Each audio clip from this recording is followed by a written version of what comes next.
We all want to feel peace in our lives. Peace in our choices, our beliefs, our relationships, and our environment. I've learned that this desired contentment is often found through holding on to less. When we pare down what we own, what we consume, and what we value, we're left with what's intentional, a personalized curation of what is important and true and useful to us. I'm Shannon Lako, and you're listening to Paring Down, a podcast aimed at helping you declutter not only your home, but any area of your life that's overwhelming. Here, we're having interesting and honest conversations about the physical and mental clutter that drowns out what truly matters to each of us. And together, we'll learn how to pare it all down, not for the sake of perfection or becoming rigid, rather so we can move through life with less overwhelm and more joy, wisdom, and peace. Hi everyone, welcome to Paring Down. I'm so glad you listened to my mommy's podcast. Okay, bye. Thanks, Jojo. I feel like that needs to be the intro forever, just on repeat every single week. Guys, that was my daughter. She's 5. And isn't she just the cutest thing, even just hearing her voice? Oh, I die. Anyway, thank you for that introduction, Josephine. I love you. Today, we have a very special guest on, and her name is Dr. Morgan Cutlip. She has her PhD in psychology and is a highly sought after relationship expert with a brand new book out that we're going to talk a little bit about today. But mostly, we're just going to have a general conversation about the mental load. And everything that she talks about today can absolutely be applied to this decluttering piece, because I think so many of us feel overwhelmed by the clutter because we feel like it's a to-do list, right? And when our partner isn't on board, or they're not supportive in our journey to declutter, or they don't want to declutter their stuff, it becomes kind of a relationship issue because there's a lack of recognition that clutter is part of the mental load. It's part of the invisible labor that so often we as women have to step into. Not all the time. Of course, there are many circumstances where maybe a male partner is more inclined to declutter, or maybe you're single or whatever. And even if those apply to you, this conversation is still really powerful. But just generally speaking, the mental load is a huge piece of relationships and a huge piece of why we want to declutter.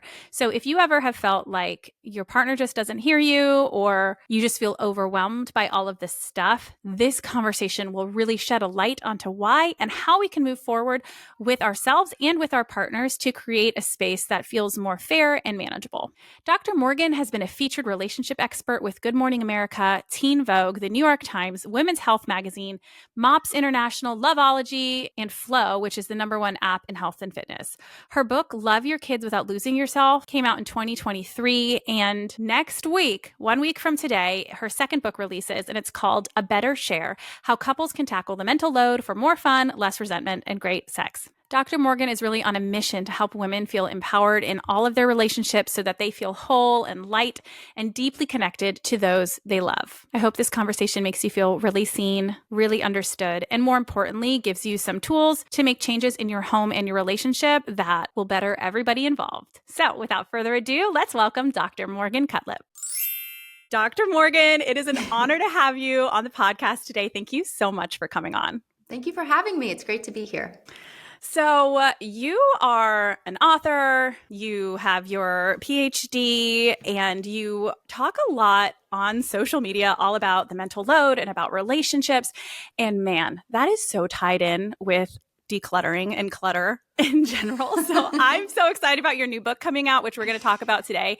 And I think it's really going to help my listeners, because I hear constantly like, the clutter causes arguments in my relationships, or like I'm the one that's trying to clean up all the time and it's exhausting, and like I want to declutter but my partner's not on board, and this is a huge thing. So thank you for coming on. But before we dive into the book and all of the questions I have for you, would you give your own little introduction of who you are and what you're all about? Sure. I never know where to begin. So I have my doctorate in psychology. I've been in the field of relationships for over 20 years. I used to work alongside my dad for about 15 of those years, and he's in the same field. And he was kind of like, he's like OG. He was like creating educational courses before every single person seemed to have their own course. And so I sort of grew up in the field of relationships alongside him. Going to conferences, speaking engagements, and really cultivated my love for this type of work. And then many, many years later, and I remember at some point deciding I really wanted to do something to help women, but I wasn't sure what that would look like. And then many years later, our daughter, Effie, was born. And I was just wildly naive going into motherhood. I thought I would be an absolute just like champion at motherhood. I thought I would crush it. I thought I was made for this. And motherhood crushed me. I could not believe the anxiety that just was like provoked in me, just the overwhelm, the feeling of just disconnection from myself. And, that really fueled a lot of the work I did for my first book. But the other side of that was how dramatically that transition impacted our relationship. And a big part of that was my life felt like it changed so dramatically compared to my husband's. And a big piece of that, I mean, one was just like this experience of loss of freedom, but the other was just all of the extra stuff that seemed to fall on my plate. So that was really the motivation for book 2. But yeah, I mean, I feel like I've been in this field forever. I've been kind of like talking about relationships and things like that since I was in grade school with my dad. And so it's just an honor to be able to do this work. Personal stuff, I have 2 children, Effie, who's 11, Roy, who's 9. I'm married to my high school sweetheart. We've been married 16 years. We did not date that entire time. I say that so people aren't like, man, she doesn't know what she's talking about. She met her husband in high school. We were on and off through college. And reconnected way down the line. We went 5 years without even speaking, way down the line on MySpace. So now you all know how old I am. Oh, you reconnected on MySpace? That's the greatest thing in the world. That makes me so happy. I still remember, I think he forgot, but like his profile song was James Taylor, The Way She Moves. I miss a good profile song. Mine was, what was that song? Right? It was, and you had a bad day. Yes. That was mine. I'll never forget it. I think that Instagram's like letting you do that now. Really? I'm pretty sure. Yes, I'm pretty sure that's a feature they're rolling out like the MySpace profile song. It's so funny. So funny. I'm dead. But yeah, that's incredible. That's how we reconnected. Tom is somewhere in the world just like watching Instagram try and be half the social media site that MySpace was. Good luck. I know. Soon we're going to have a top 8 and it's really going to go downhill from there. But no. Okay. So your first book, you mentioned it, and I want to kind of let people know it's such a great book. Love your kids without losing yourself. I think that the title speaks for itself, and I'm so glad you wrote that. Your new book is titled A Better Share: How Couples Can Tackle the Mental Load for More Fun, Less Resentment, and Great Sex, which all of that sounds good to me, you know? So can you define what this mental load is? Mm-hmm. So I give an in the weeds definition in the book. So I won't give that whole long spiel. So I'll give like kind of the big picture definition, which is that the mental load is the seemingly never-ending running to-do list that we carry around in our heads that has 2 key features. So the first is that the majority of the tasks involved in the mental load are invisible.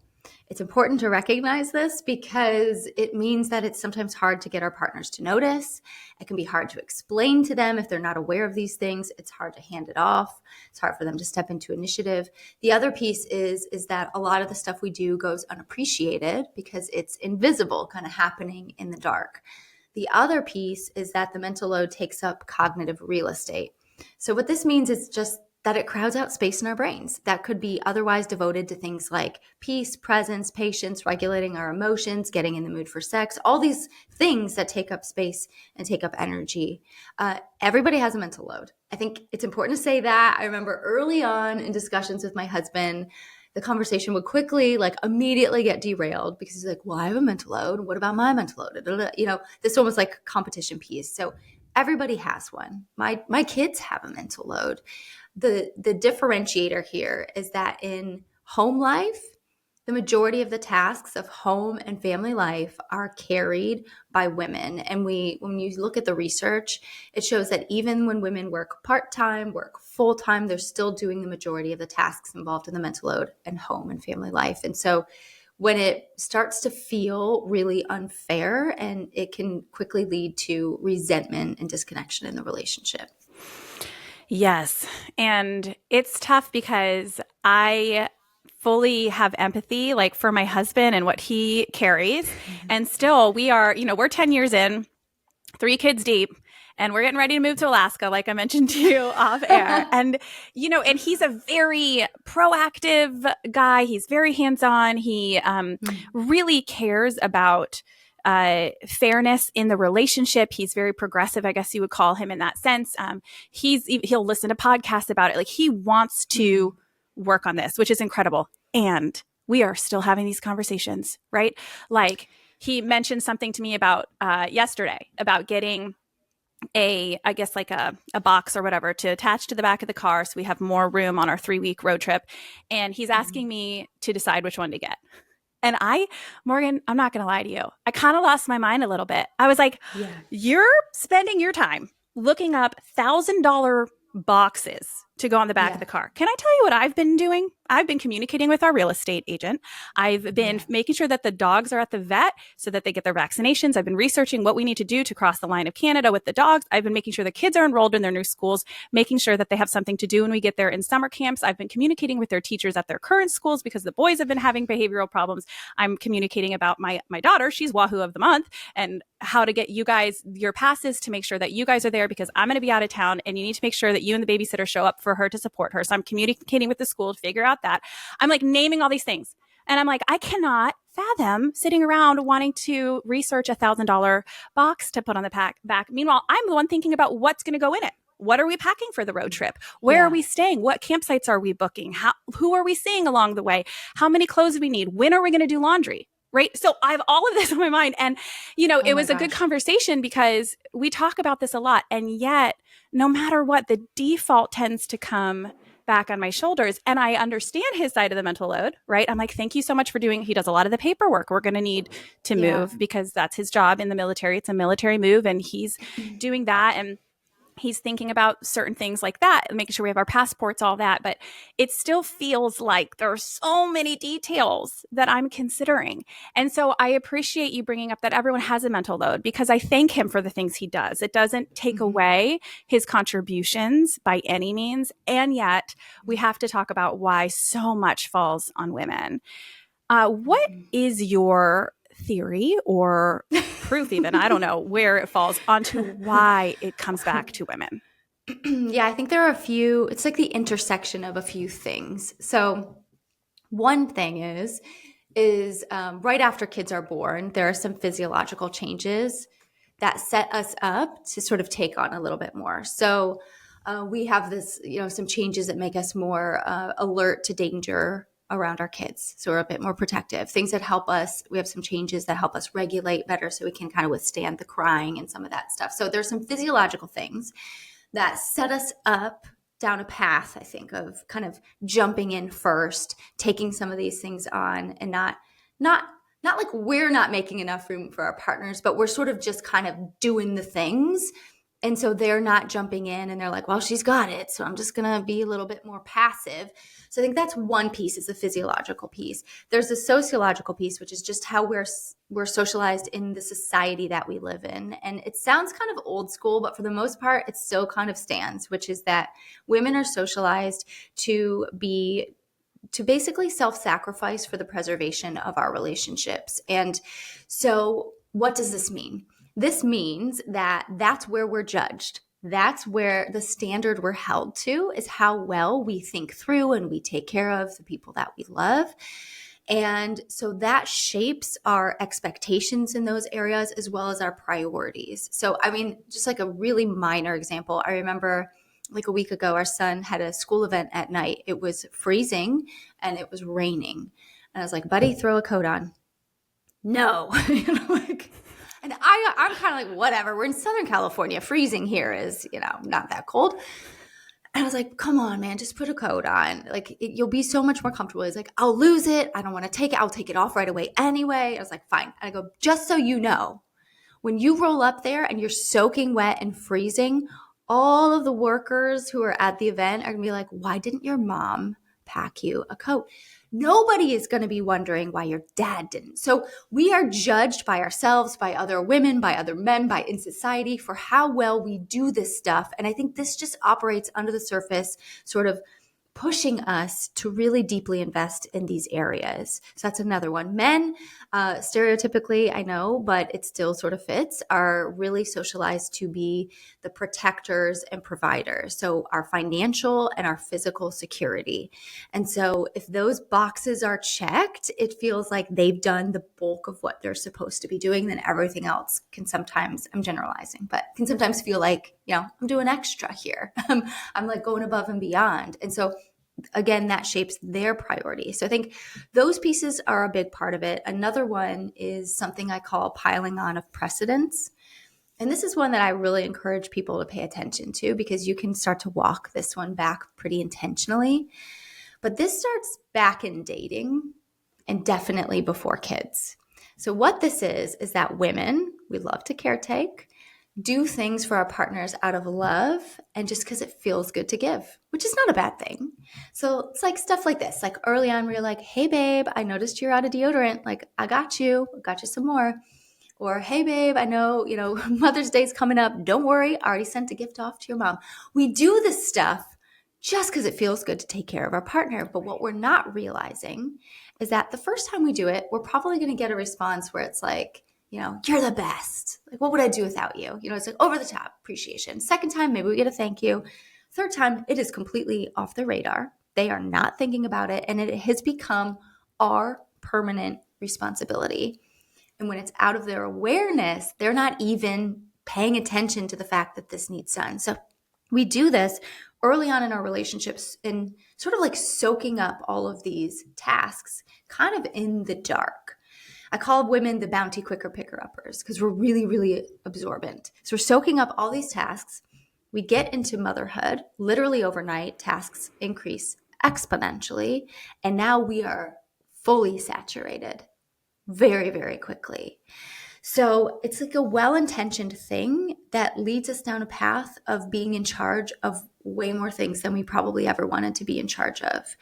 And so I think those three things, one more, I won't get into it, but is also the intensity with which we parent. We're parenting and with a lot more intention. It's a beautiful thing, but it adds significantly more to our plates. And then also we're usually as women the drivers of this. So we're like trying to pull our partners on board, which is more work. I think the intersection of all these things is why it predominantly tends to fall on women and how we get to a place where we are just so overloaded with all this stuff. There's so much, like you said, there's so much intersectionality that comes into play.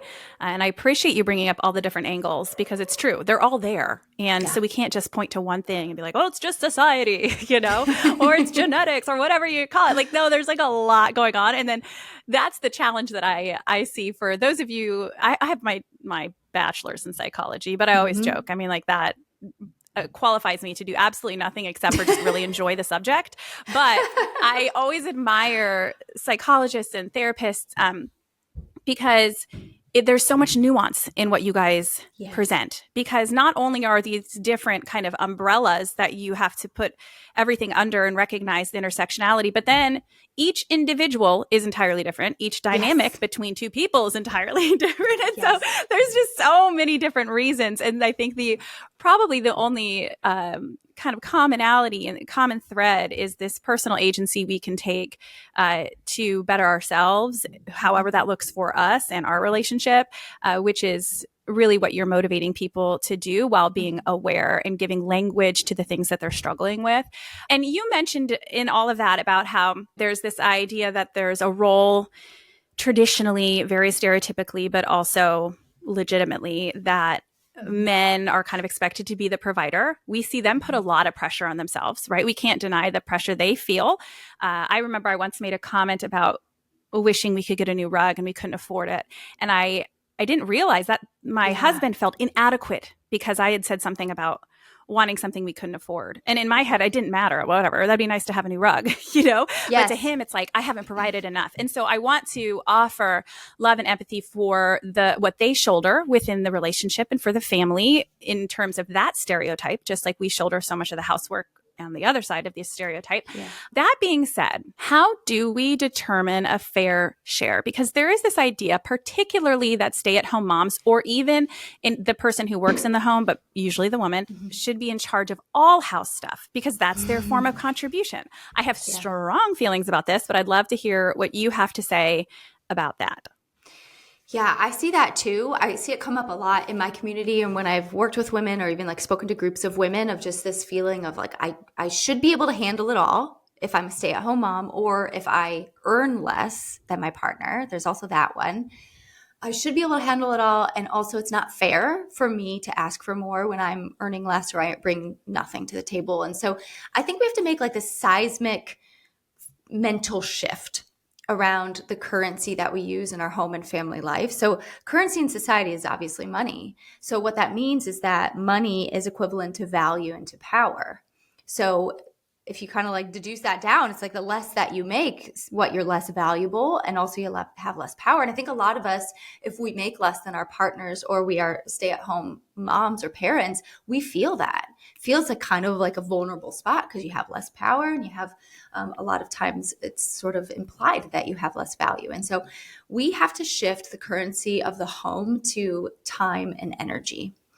And I think and I know it's like, it's hard for people to wrap their heads around at first because we're so accustomed to thinking of it in terms of money, but it does not fit for home and family life. And if you just do sort of like rational sort of understanding of these things, like, okay, if I'm work an hour a week and make $1 million, I mean, that'd be the dream. But if I did that and my husband worked 60 hours a week and made 50,000, would it make sense for him to have to do more just because he made less? Like, it does not translate in the same way to home and family life. So I talk about this in the book. I really encourage couples to try to switch kind of their metric of home life to these two areas. And those become, in the moment ways to touch base, to say, okay, you're coming in from working outside the home. I've been in the home all day. Let's check in. How are we doing with our time and with our energy?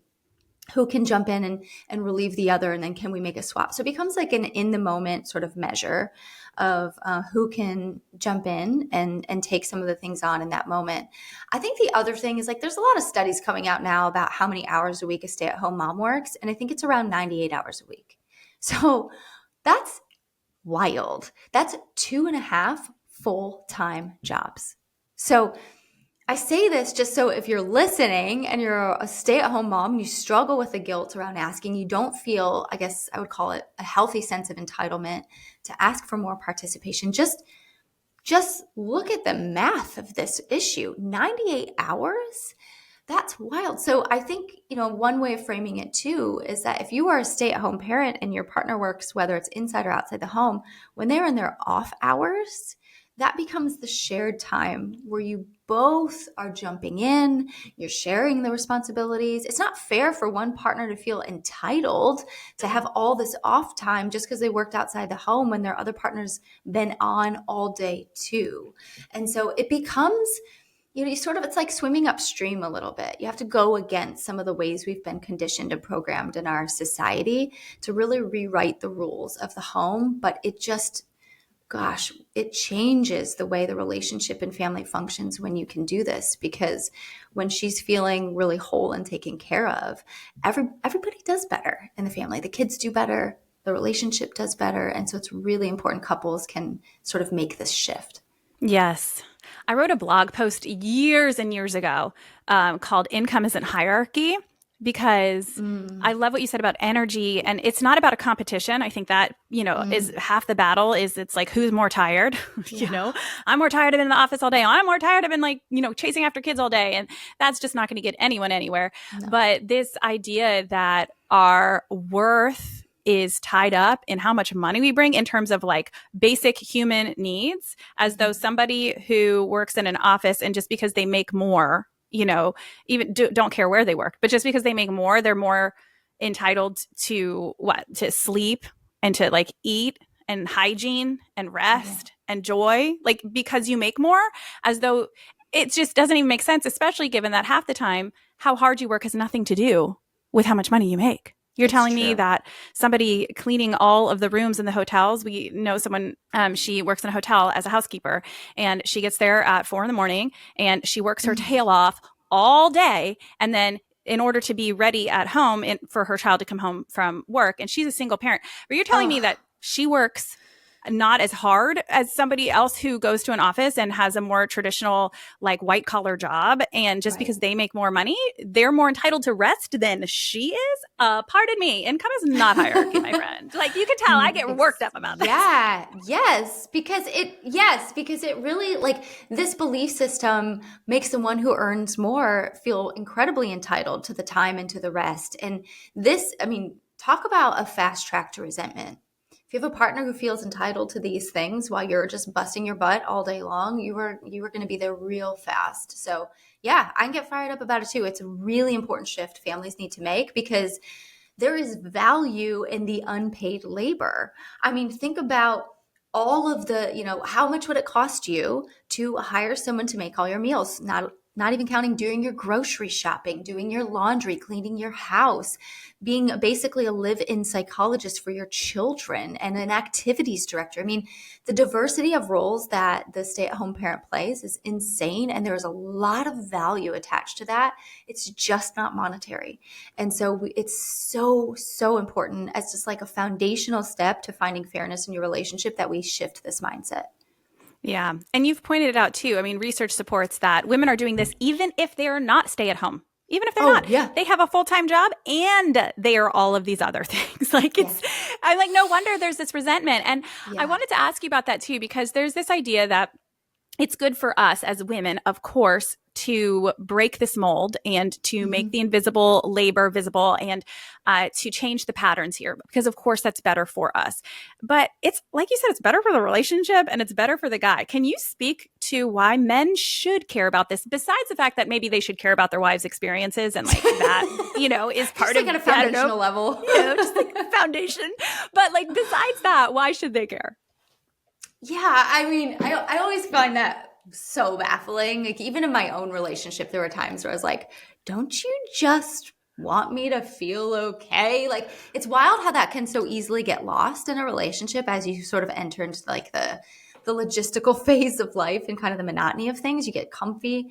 So yeah, men need to care about the mental load for a few reasons. And one is like, I always advise that it's helpful to approach this by talking about the impact it has on you as a woman and the impact it has on our relationship. And in one way it has an impact is that when women are really overwhelmed, a lot of us, not all of us, a lot of us become shorter, more tense, punchier, stressed out. I've like not spoken to a woman who doesn't do this, but I know that there's so many individual differences and nuance. But we are not, I mean, if we are really admit the truth, we're not fun to be around. Even last night, I got home from doing something. I was so exhausted, and I was fiery. And I was like, ooh, I don't even like who I am right now. It's just kind of like tense and punchy. And so that is one entry point. So our partners feel this in us, and the most common response is to avoid us, because they do not want any of that energy directed at them, because men want peace. They want no fighting. They want peace. And by and large, not every man, they want more sex. So these become your entry points. So part of it is, hey, you probably have noticed how I am different, how I am more intense. I seem overwhelmed all the time. I seem more stressed. I don't like who I am. You probably don't enjoy being around me as much. Can I explain to you what's going on? And maybe we can talk about a new way forward where I have more space to kind of settle in and relax. So I'm not showing up to our family and relationship like a stress tornado all the time. So that becomes one entry point, because they don't like us that way, and we don't like it either. And they probably have never really brought it up, or rarely. And so that becomes a common ground. If you can say that without getting defensive when they are like, yeah, it becomes a good entry point to the conversation. The other is that a full mental load will eventually impact your sex life, for a few reasons. One, for the most part, for a woman to be turned off, her brain needs to be turned on. So just the fact that we have full minds crowds out opportunity and space to get in a sexy state of mind. So that's one piece. Another piece is that if you don't feel like things are handled fair, or you've approached your partner and they get defensive, you're now arguing about who has it worse. It's like the hardship Olympics.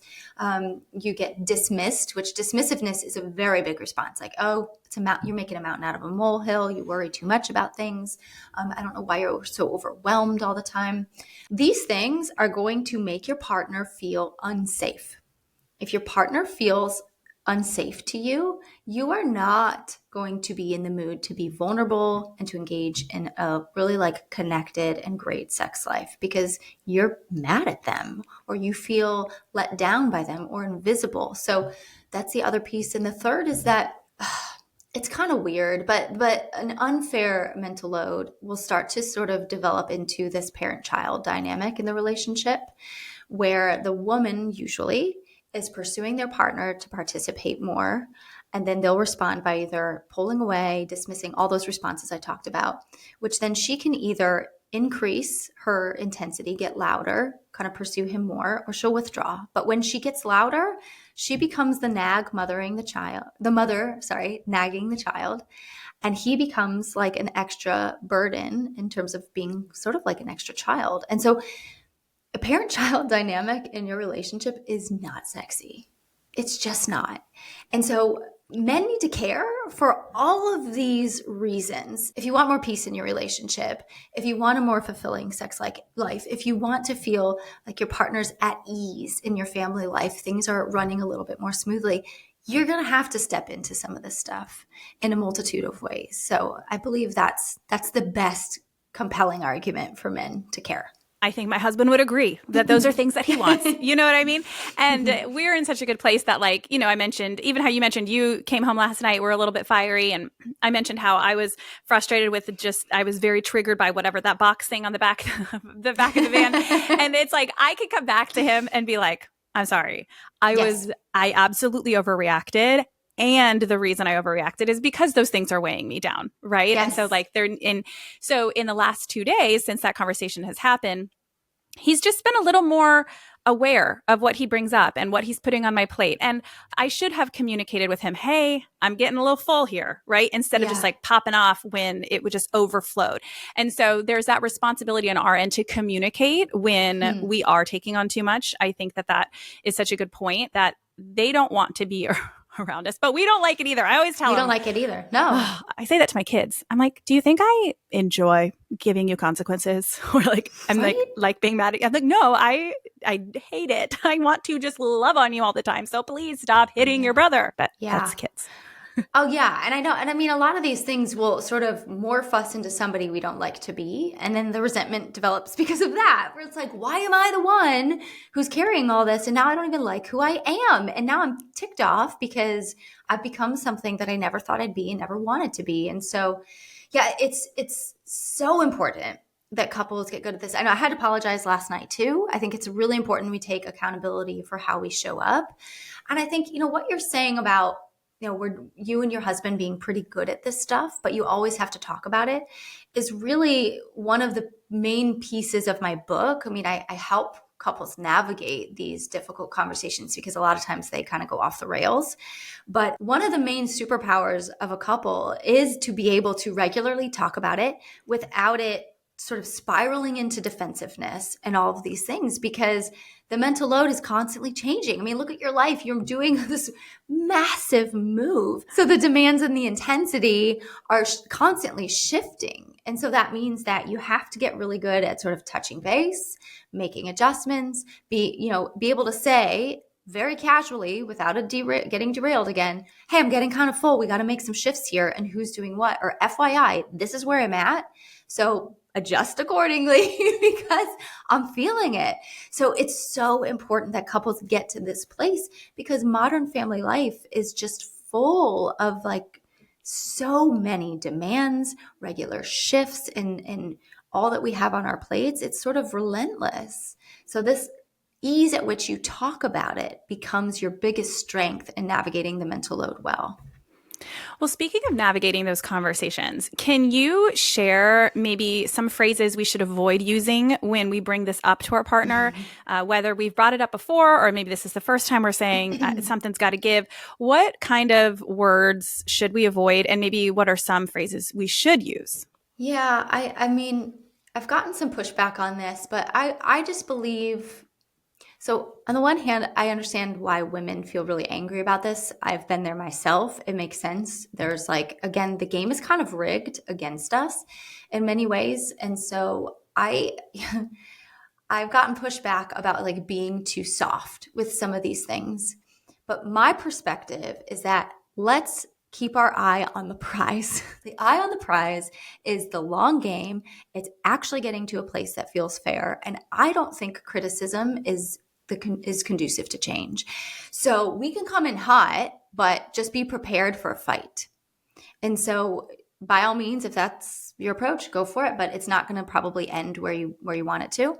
So I believe it's really important to kind of keep the criticism to a minimum. So if you come in like I'm always and you're never, sort of like these big kind of generalizations, that's going to set your partner off most likely. They're going to feel the need to defend. If you suggest that you do everything and they do nothing, again, they're going to feel defensive because that's probably untrue. They're doing something. They're probably not doing, maybe they're not doing enough, but they're doing something. So these types of accusations are going to set the conversation off on the wrong foot. I think one of the most important shifts that you can make as you enter this conversation is to try to position the mental load as the shared enemy of the relationship, because it's true. I mean, gosh, we think about all that we're carrying as families. We're carrying this sort of life is expensive. So we have all of that to contend with. We have this sort of pressure to always be productive.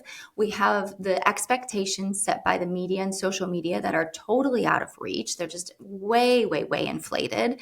We have this hustle culture we're living in. We have all of these, things that are sort of stacked up against our relationship that we have to face as a couple, as a family team, to really navigate it successfully. So I think when you bring it up to your partner, it can be helpful to sort of position it that way. So I always recommend you start with the impact. You may have noticed I feel or I seem more overwhelmed, more stressed, blah, blah, blah, blah, blah. This actually has a term I've come to learn about. Do you care if we talk about this? Are you in a good place to handle it? They always say yes. So then, even if they're not, so you really hope that they have a little bit of insight. And then you say something along the lines of, it's called the mental load. I want to tell you what it is, but it's really what we're up against as a modern family. And it has all these extra demands. We're trying to parent in this like way that we increase our emotional intelligence of our kids, which requires a lot more, all these things you listed out. And here's what I've noticed. I've noticed that I feel like I'm sort of carrying a disproportionate amount. And I know you're carrying a lot too, but it's getting to the place where it's affecting how I show up in our relationship, how much energy I have for our family, how much energy I have for the two of us. And so can we talk about some ways we can better support each other and we can maybe do things a little bit differently that start to feel better for the both of us? So you're sort of like removing the blame game. You're externalizing the enemy, and you're trying to sort of like depersonalize this conversation so you can move forward to hopefully get to a better place. I love that. I love seeing the mental load as the issue and like we as a team getting there. Something my husband and I, when we're really frustrated or disagreeing or feel like we're not on the same page, one of us usually remembers to say this, and we always say, we know the end of this story. We're still together and we love each other. And by going to, we know the end is that we're a team. It completely changes the conversation that we're having, even if we completely disagree, because then the disagreement itself is the enemy. We know the ending. We know we're already going to be on the same team. So how do we get to that ending a little bit more quickly and efficiently is kind of the idea. And that's what I'm hearing from you and the way that you approach this. And I appreciate that because I think we do live in a world where people say, well, it's not fair and we do need to lay into them about. I'm like, you can, sure. You need to get that off your chest. I mean, that's fine. But what is the end goal here? I mean, that's with anything in life. You can, emote how you want to emote. And you have to recognize that that's not going to get the result you're looking for. So if the result you're looking for is to get it off your chest, great. Go ahead and get it off your chest. But if the result you're looking for is a more engaged and loving partnership, with help in the mental load. That's probably not the best, approach to No. take.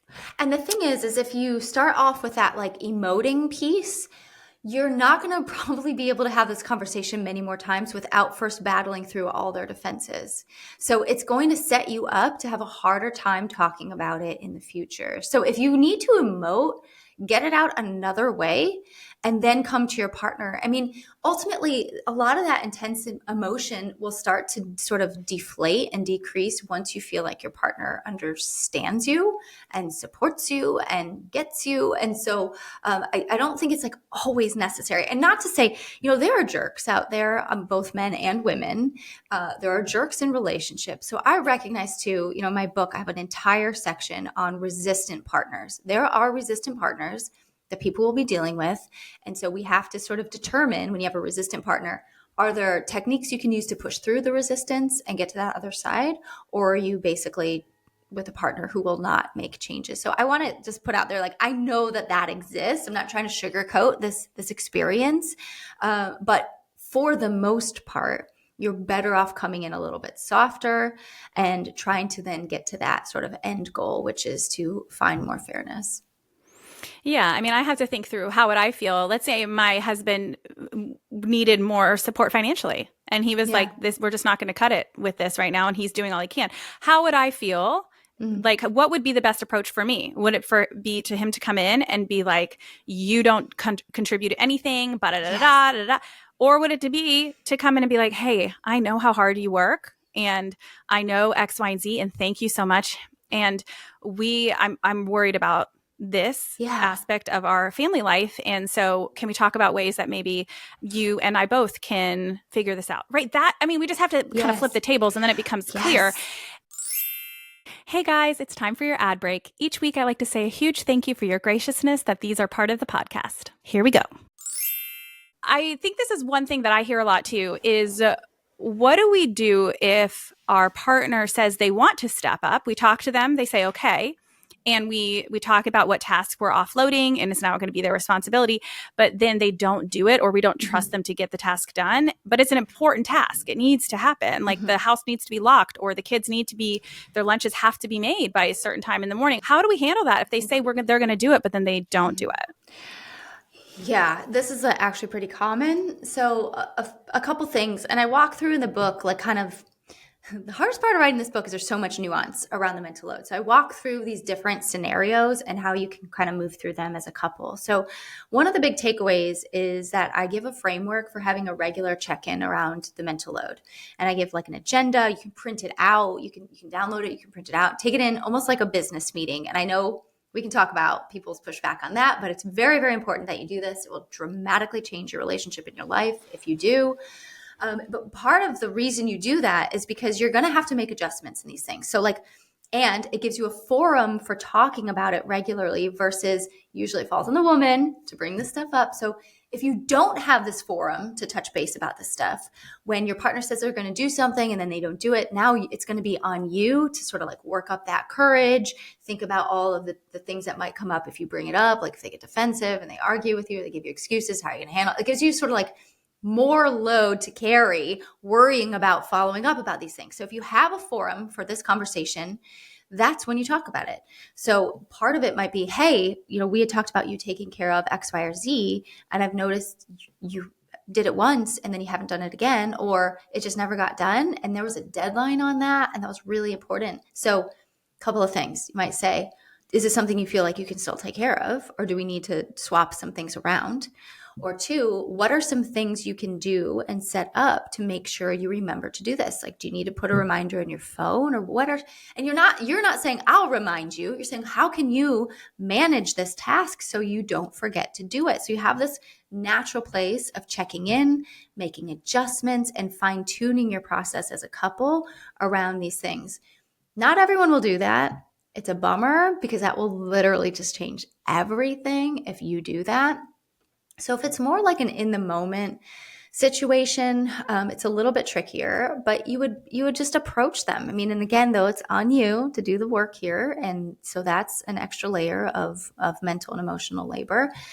But you would say something like, I've noticed this hasn't gotten done. What's getting in the way for you? Like, what's preventing you from being able to take care of this? And can you find a workaround? Because if you are not fully taking care of it, I am still carrying it in my mind because I'm worrying about it not getting done. I don't feel confident in you taking care of this and actually remembering. So we need to come up with a strategy here, or else we can swap some tasks out or something, but it's still weighing on me. So what's going on here? What's getting in the way?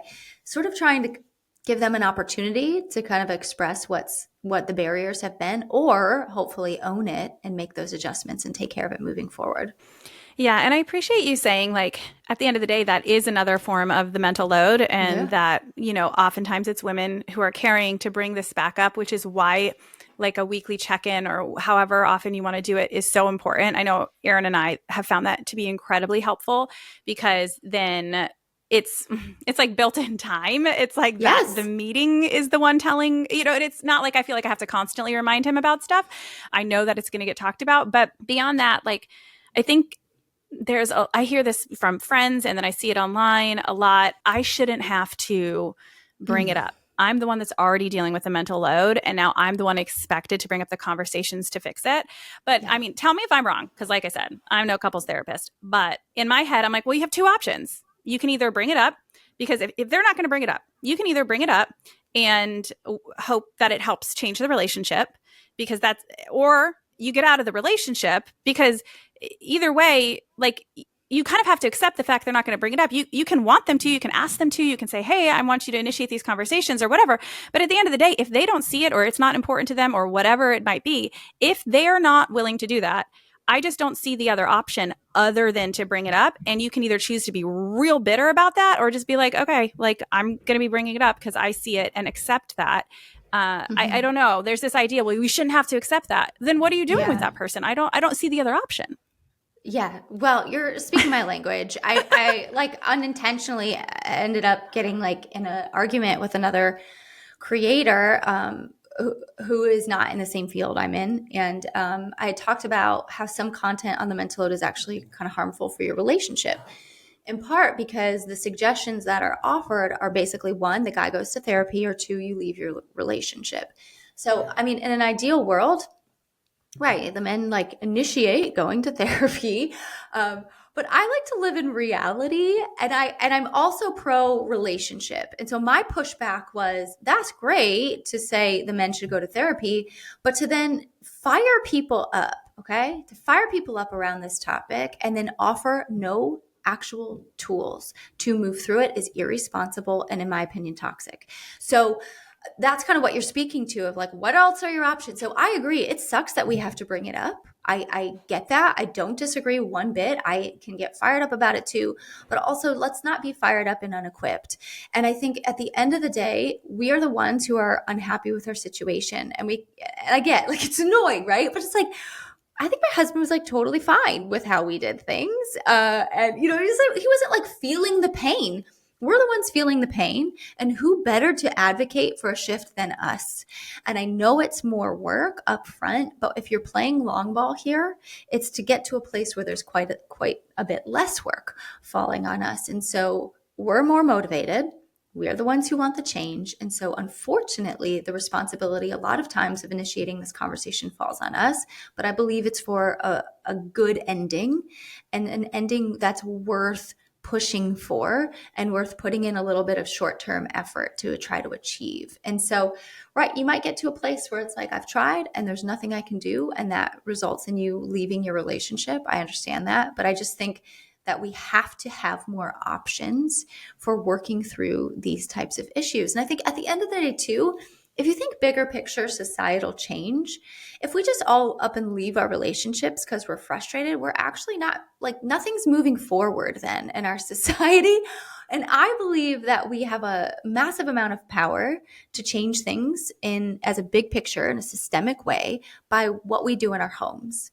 I mean, you just look at parenting over the generations. That's stuff that happened in the home that then the next generation kind of improved upon, and then the next improved upon, made this massive tidal wave of change in our society. So I think it's almost like can we fight a little bit too for the future generations and how they navigate the mental load and what they expect in their partnerships and what they bring to the table in their partnerships? And there's a lot of powerful work here. So if you've got a partner who's generally willing to talk about this, maybe a little bit of resistance, you can push through some of this resistance. I think it's, there's a lot of defensiveness that shows up in men, and I explain why in the book, but it's worth pushing a bit to try to get to this change, because in the end, it can completely transform your relationship and your life. And, my husband and I, we had to work through some of these major things. And I would, if he came down here now and spoke to you, I'd say, he's so happy that he's leaned into these changes. He's so much more in touch with our kids, how our home functions. He feels way more equipped and confident jumping in and taking initiative. So there's a lot to gain from kind of working through this initial tension around the mental load. Oh, yes. And I just appreciate you so much, because I feel the same way. Like I said that, flippantly, like, what other a choice? But to me, the choice is I'm with my partner. So of course I'm going to do what I need to do. And there's a difference between he should versus reality. And the good news is now that whole he should thing becomes reality when you are willing to go back. And so he's willing to he does bring up these conversations. Just this morning, I was preparing for this interview and I realized I needed to do some library turns. So I was just kind of busy. And not only did he just make the breakfast for the kids, he was making sure they're ready to go, get out of the house by 9:40. He's taking them to a birthday party. He's taking them to Walmart before the birthday party to get a gift. He's doing that. And he's asking me like, hey, is there anything that I can do to be helpful? I got the snacks. It's not that he's asking me what to do. He knows what to do. Right. But like he cares, or he'll bring it up, or he'll say, I know it's been a big week for you, like, because we had the whole conversation about the mental load on Thursday.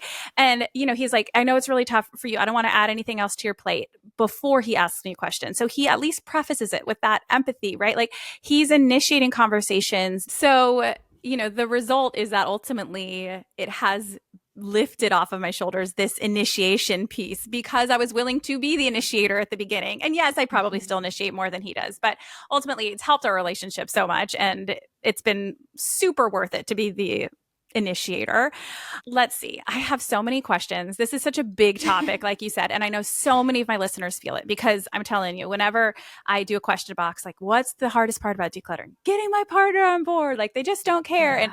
And so much of it is wrapped up in the fact that the reason the clutter stresses women out is because we're expected to be the ones to deal with it all. We're cleaning up the toys. We're dealing with, what size the kids' clothes are. We are the ones that we just are empathetically thinking it through, the future. Like, I don't want my kids to have to deal with all of this, or our husbands might be really into tools and stuff, and they don't understand that the visual clutter is stressing us out, so everything you've been saying absolutely relates back to these conversations that I'm sure my audience wants to have with their partners. I'm curious, before we move to the end, I don't want to move to the end. Mental health struggles come up a lot in my community when people express frustration with their partner, citing things like ADHD, even PTSD, depression, anxiety, that almost, I hate to use the word excuse, that because obviously mental health struggles are so legitimate and we have to have so much empathy for them. But in some ways, it kind of serves as an excuse for their partner not to hold a fair share. So how do we balance that empathy and love with boundaries? It's really, really tricky, especially the more like a depression or PTSD piece. I hear from women about this too. So I'll speak to the ADHD one first. I don't know when this comes out, this episode, but I created a guide to ADHD and the mental load as a free resource when people pre-order, because I've seen this as such a massive issue in relationships, and more people seem to be getting diagnosed with ADHD, even as adults. So part of working with that is, number one, understanding how ADHD impacts how somebody shows up to the mental load. And it has a significant impact. Things like prioritizing, organizing the steps to get something done, the remembering, all these pieces. So when you have a partner who has ADHD, you almost like that meeting becomes that much more important. And a component of that meeting will be, what are our systems and frameworks we're going to use to help you as the person with ADHD, have things in place to remember to do things, to prioritize things correctly. So you sort of have to like get really technical when somebody has ADHD to kind of build in some of these systems and these frameworks to make sure you as a person who doesn't have ADHD is not like carrying the responsibility of reminding and walking them through. So that becomes a really important piece. I think the other question is very hard to answer because it really depends on people's circumstances, their levels of support, both internal, external. I think some of the boundaries that have become very important are your partner has to engage in some sort of ownership around what they're dealing with. So I think I'd find it incredibly difficult to have a partner who's struggling with depression but is unwilling to participate in anything to help their depression. And so that becomes sort of like this really important piece in a relationship for there to be like empathy. It's like hard to have empathy when you're like, you have this issue, but you're not doing anything about it. And so that becomes sort of like step one. But when you get the treatment for what you're dealing with, and even though there will be episodes and there will be things going on, then you're working on more of like a steady place to be able to work through some of these issues around the mental load. And so I think, it's still okay to ask for more participation. Your sort of standard or your kind of gauge around what's expected or what is possible for a partner who's dealing with some of the stuff might shift a little bit. If you've got a partner with PTSD, you might need to make some accommodations and expectations. So those are just like things to consider. It becomes really tricky to say like, here's like the one all template answer for this. So those are things to consider. Again, I'll just keep reiterating the importance of having these check-ins become so critical, especially when you have a partner who's struggling with some of these things, because it can help you keep tabs on what's going on with them. And also like, hey, what's your capacity this week? This is where I need a little bit more support. And also, what are we doing to make sure you're getting support around whatever mental health issue you're going through? And so having a place to regularly kind of turn the dials and touch base on that stuff becomes important. Yeah, it gives you an opportunity to learn about their inner world and experience too. It's not just about, okay, this is the meeting that's going to help me this week. It's also, I find it so much easier when I learn what my husband's going through at work or is facing a particular struggle, or when he's not organized and how hard it is for him. He has a hard time with time management, all of that.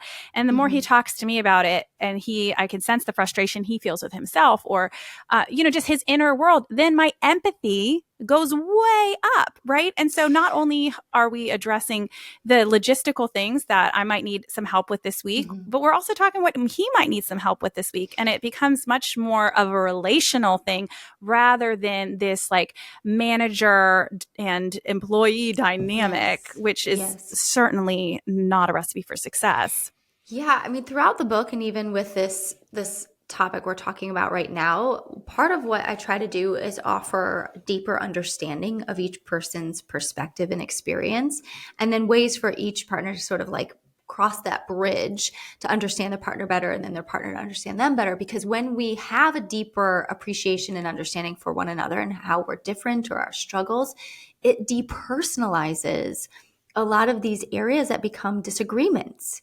And so it can feel like my partner doesn't care about any of this stuff. And it might be instead, my partner's in a depressive episode. They don't care about anything right now. And so it can, touching base on how they're doing can help to sort of neutralize some of that stuff. So you can be like, okay, this is what's going on. This is the cards we've been dealt this month or this week. How are we going to navigate this so we both are going to be doing okay?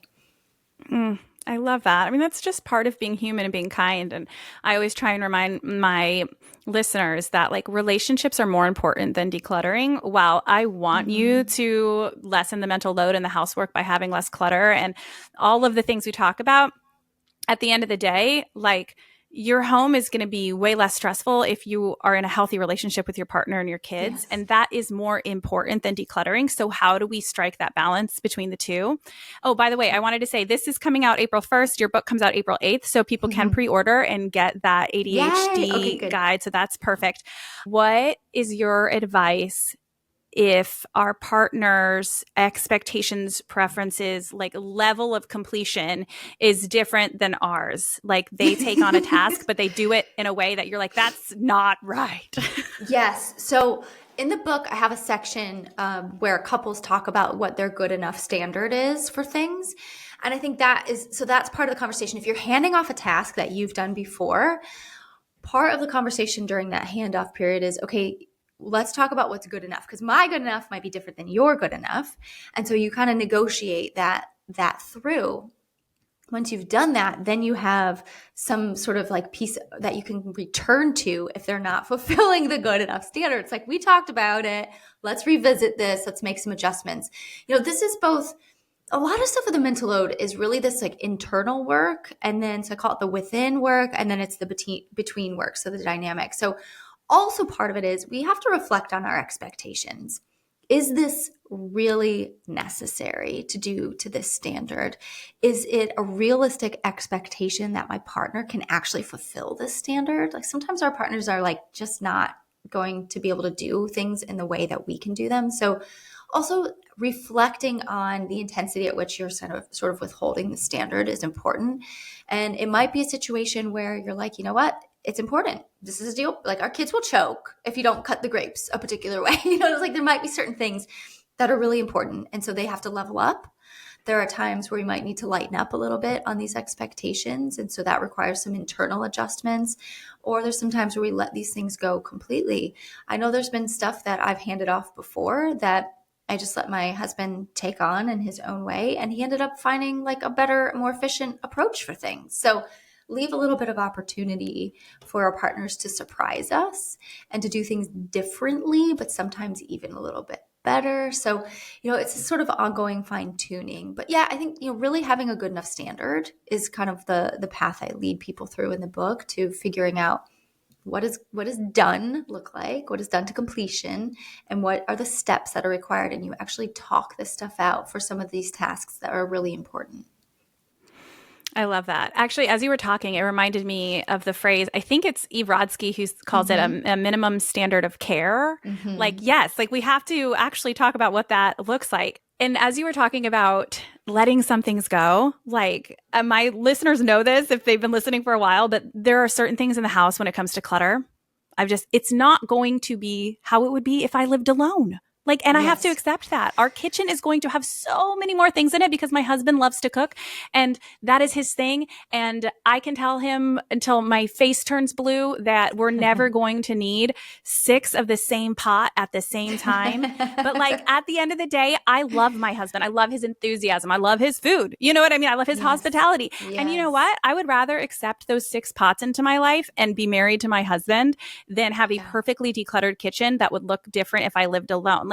Isn't that part of being married? Is sometimes you just are like, my life is going to look different than it would if I lived alone. But that's because I'm married and I want to be. Yes. And also it's kind of like this unilateral decision making sometimes around the standards. So, again, this is tricky with this topic because a lot of times we don't want to really look at our part, but it's like, I don't know. If I get to set all the standards for our home and what it looks like and where things go, that's just not totally fair to my partner or my husband who also lives here, who is a part of this family. And so I think sometimes we have to have a little bit of humility going into these conversations of I'm unilaterally setting these very high expectations and that might not be where he lands. So we have to do some compromising, some negotiating and determining what are the expectations that are actually very, very important to us that we can both get on board with, and where can we make some changes? Because it's not fair, and that's not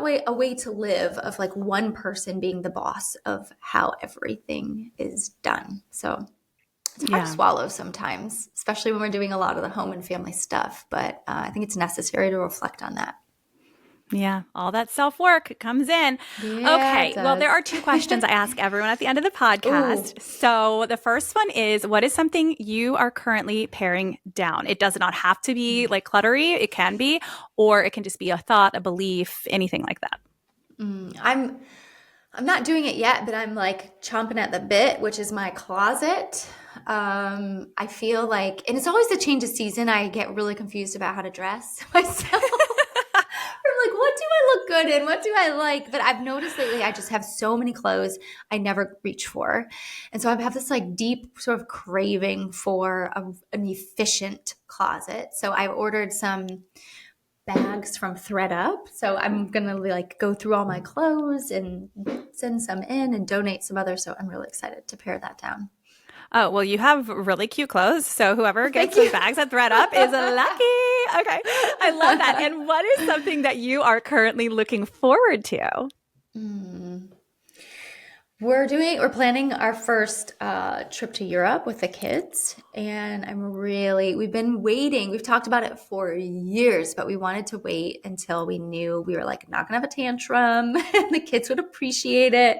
And so we're working, actually my husband, he does all of the mental load with trips. It's kind of wild. It's like he does the whole shebang, start to finish. So he's upstairs actually working on that now. And I'm really excited because this has been such a busy season, and doing 2 books in a row, it's been like a busy 3 years for me. So I'm really excited to just unplug and be with my family, do a reset.